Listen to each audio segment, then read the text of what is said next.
Assalamualaikum dan selamat sejahtera kepada kawan-kawan dan juga pensyarah. Nama saya Nurhanani binti Muhammad Sarafuddin dari kelas DEP 2A. Nombor matrik saya ialah 10 DEP 22F 1023. Nama pensyarah ialah Encik Muhammad Fazlun bin Abdul Rahim. Hari ini saya ingin membentangkan berkenaan tajuk yang soalan kami telah pilih, iaitu soalan nombor 7. Jelaskan 3 contoh aktiviti rekreasi yang boleh memupuk perpaduan dalam masyarakat di Malaysia. Pertama sekali ialah aktiviti perkhemahan. Aktiviti perkhemahan mampu memupuk semangat kerjasama antara ahli kumpulan dalam pelbagai kaum.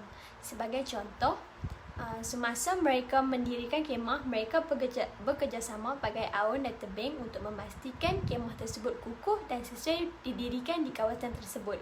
Perpaduan juga dapat dikukuhkan kerana mereka dapat bergaul bersama-sama dengan rakan yang berlainan bangsa.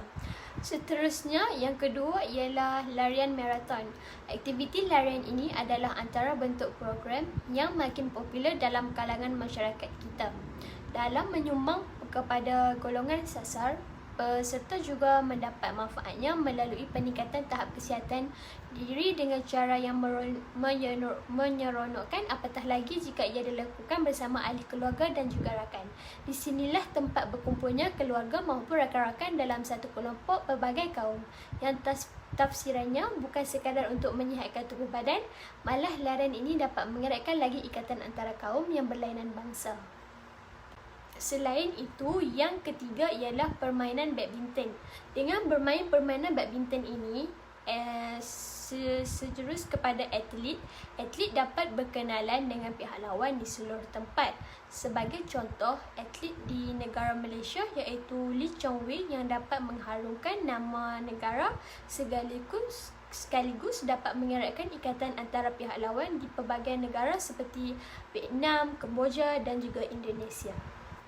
Jadi, sebagai kesimpulannya, kegiatan yang melibatkan pelbagai etnik memang dapat memupuk semangat kesukanan yang kuat, serta sekaligus kita dapat mengeratkan lagi perpaduan masyarakat, tidak kira apa jua sukan.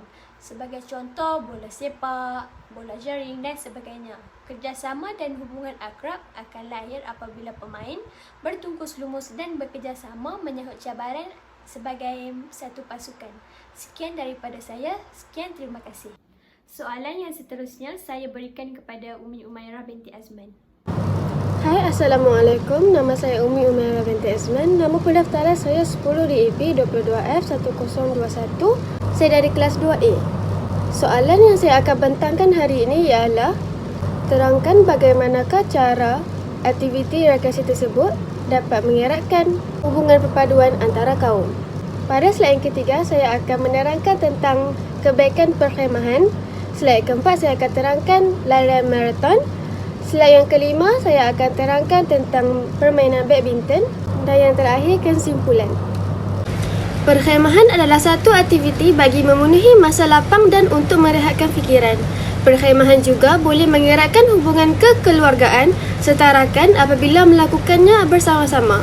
Hal ini kerana aktiviti ini perlulah dilakukan secara berkumpulan.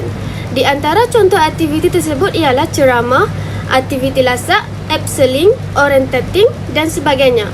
Selain itu, pihak sekolah juga mestilah memastikan penglibatan murid berbilang kaum dalam aktiviti kelab, persatuan dan badan-badan beruniform. Hal ini demikian kerana aktiviti ko-kurikulum ini mampu memupuk sikap bersaling bekerjasama, bertolak ansur, hormat menghormati serta bersatu padu. Contohnya dalam aktiviti perkhemahan pengangkap, ahli-ahli akan bekerjasama mendirikan khemah, memasak makanan, melakukan aktiviti berkumpulan, membina gadget dan sebagainya. Hal ini akan memupuk semangat muhibbah dalam kalangan murid berbangsa Cina, Melayu dan India. Oleh itu, kegiatan ko-kurikulum sebenarnya satu alat yang sangat berkesan untuk memupuk perpaduan dalam kalangan murid di sekolah. Seterusnya, saya akan terangkan tentang kebaikan larian maraton. Maraton dapat menyatukan semua jenis orang. Orang asing yang mempunyai semangat untuk berlari bersatu dan kadang-kadang menjadi kawan lama. Perhubungan baharu ini mungkin memberi anda sokongan yang anda perlukan untuk terus mara ke garisan penamat. Seterusnya, maraton boleh menjadi cara terbaik untuk meneroka tempat baharu. Itu mungkin sistem denai berdekatan, jalan desa atau negeri atau negara yang tidak pernah anda lawati sebelum ini.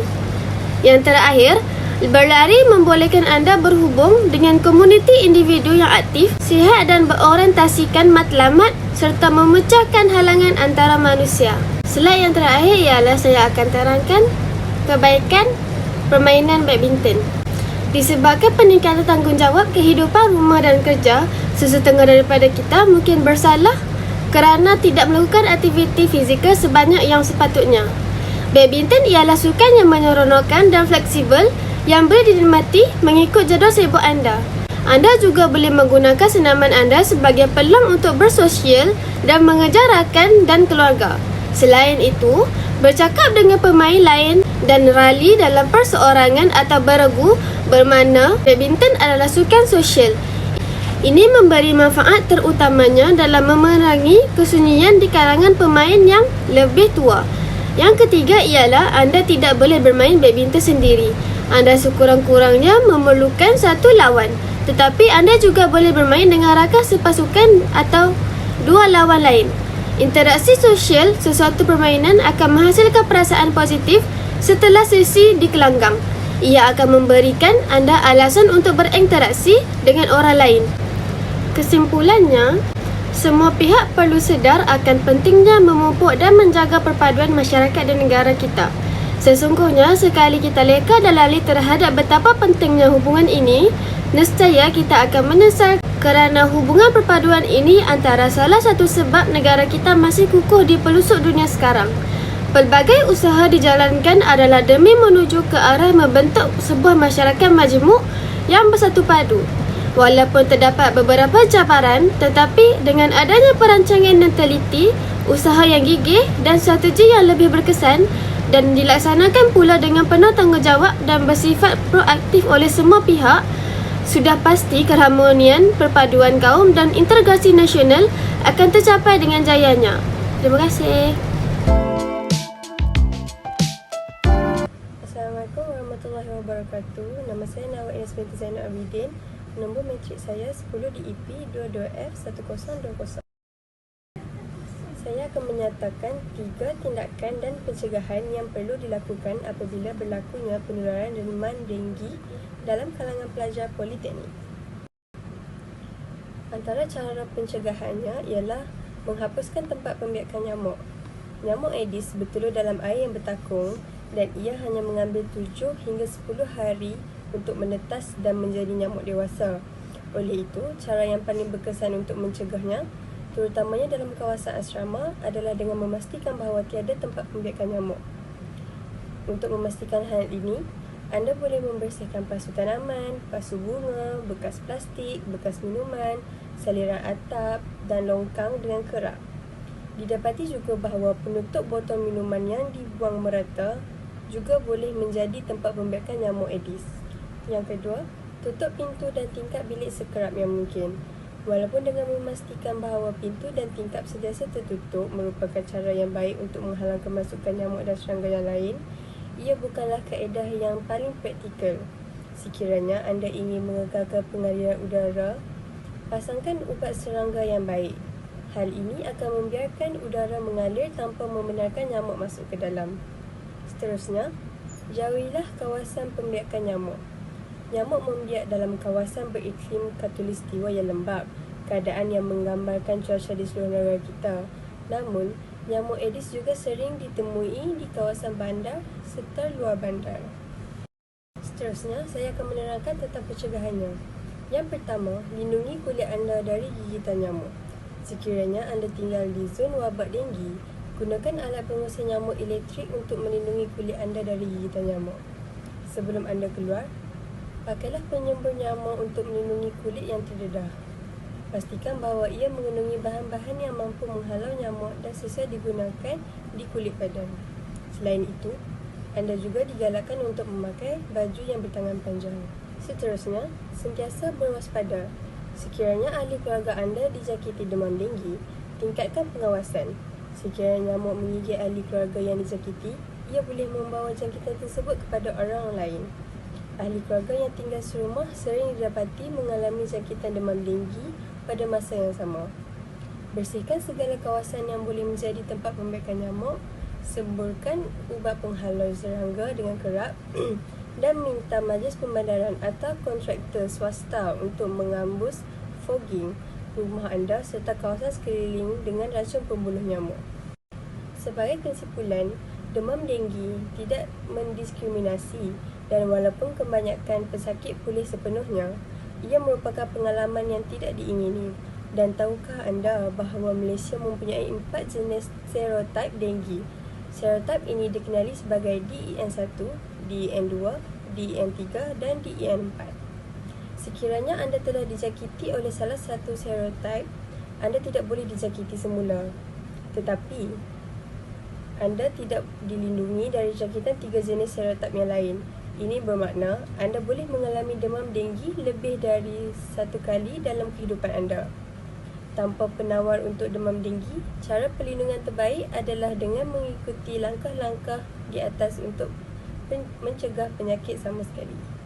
Assalamualaikum, nama saya Putri Nur Syafiqah.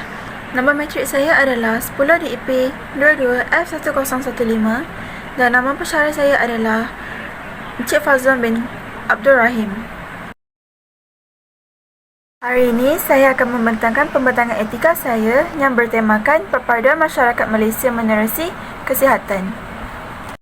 Soalan yang saya perolehi adalah huraikan 3 peranan pelajar dalam usaha menangani masalah pengabaian kebersihan dan penjagaan kesihatan. 3 peranan pelajar adalah yang pertama, pelajar mestilah melawat klinik-klinik yang berhampiran untuk mendapatkan rawatan dengan segera sekiranya mempunyai simptom-simptom penyakit seperti batuk dan sesama. Selain itu, pelajar mestilah merajinkan melibatkan diri dalam menghadiri ceramah-ceramah berkaitan dengan kebersihan dan penjagaan kesihatan. Yang ketiga adalah pelajar mestilah rajinkan diri membaca akhbar khabar berkaitan dengan kebersihan dan penjagaan kesihatan.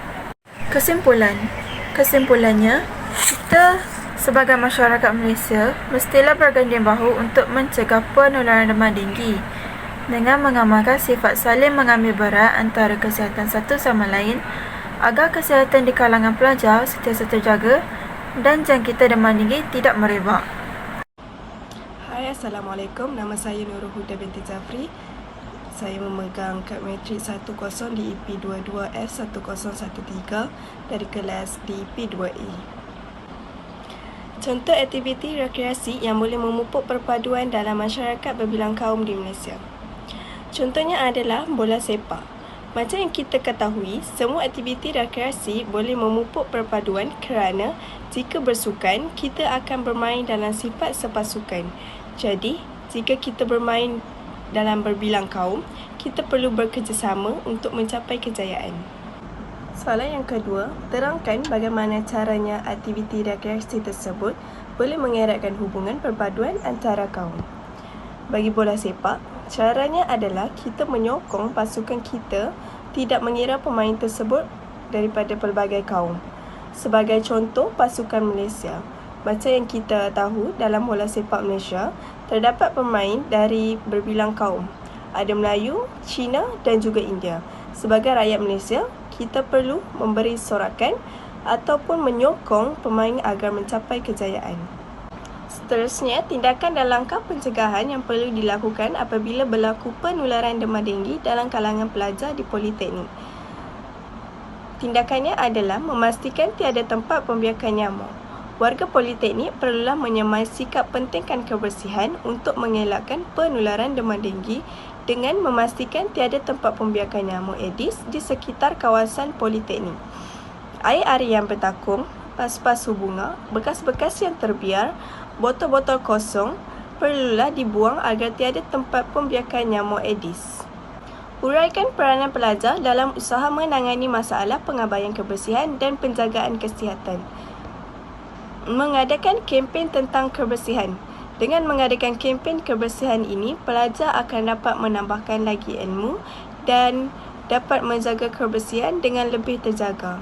Setelah kita bincang, kesimpulan yang kita boleh diambil adalah kita haruslah menjaga kesihatan diri dan bertanggungjawab menjaga kebersihan sekeliling kita dan dapat memupuk perpaduan antara kaum dengan menjaga kebersihan bersama-sama dengan penduduk sekitar yang berbilang kaum.